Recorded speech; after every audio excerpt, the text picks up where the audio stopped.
Big news this morning. William Saliba has made his decision. Real Madrid have been following him closely, hoping to bring him in as a defensive reinforcement.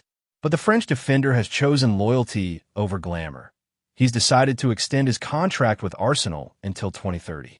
This is massive because Madrid is usually hard to say no to. But Saliba feels he's growing as a key player under Mikel Arteta, becoming one of the top defenders in the Premier League. So instead of chasing the Bernabeu dream, he's chosen stability, consistency, and faith in Arsenal's project.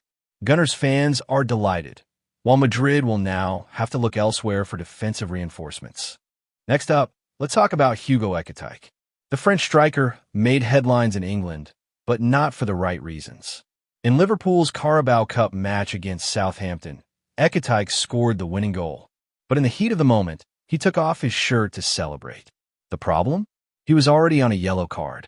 Backhand index pointing right, that meant a second yellow, a red card, and suspension from the next Premier League match against Crystal Palace.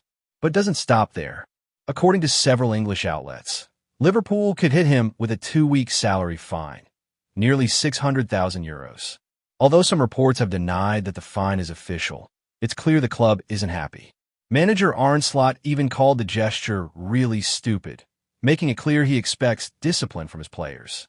For Ekitike, who's trying to make his mark at a giant club like Liverpool, this is a tough setback.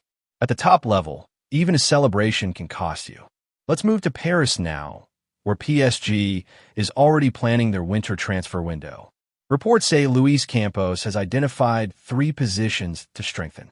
A center back to add more depth and competition in defense. A defensive midfielder to support Ugarte and Vitinha and give the team more balance. And finally, a versatile attacking player to add creativity and depth after Mbappe's departure. The challenge, of course, will be the financial fair play restrictions. PSG will likely have to rely on clever deals, such as loans with options to buy or opportunistic signings. But the message is clear. PSG doesn't want to stand still. The club wants to dominate League One as usual, but more importantly, they want to build a squad capable of going deep in the Champions League. And finally, let's talk about Barcelona. Robert Lewandowski is still performing, but he's not getting any younger. The club is already preparing for the future and looking for a new striker to eventually take over. Several names are on the list. Backhand index pointing right Jonathan David from Lille, young, fast, clinical, and more affordable than some other stars. Backhand index pointing right Alexander Isak from Newcastle, tall, technical, and already proving himself in the Premier League.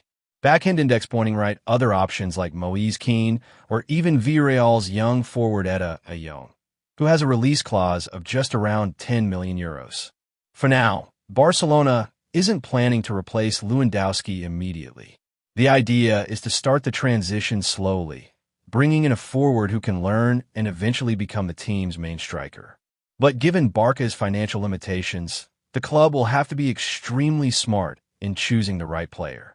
Whoever they pick could define their attack for the next 5 to 10 years. So there you have it.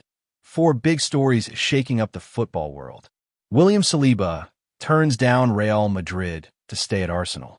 Hugo Ekitike punished at Liverpool. PSG aiming for 3 signings this winter. And Barcelona already planning for Lewandowski's successor. Drop your thoughts in the comments. Don't forget to like the video, subscribe, and hit the notification bell for more football updates. See you in the next one.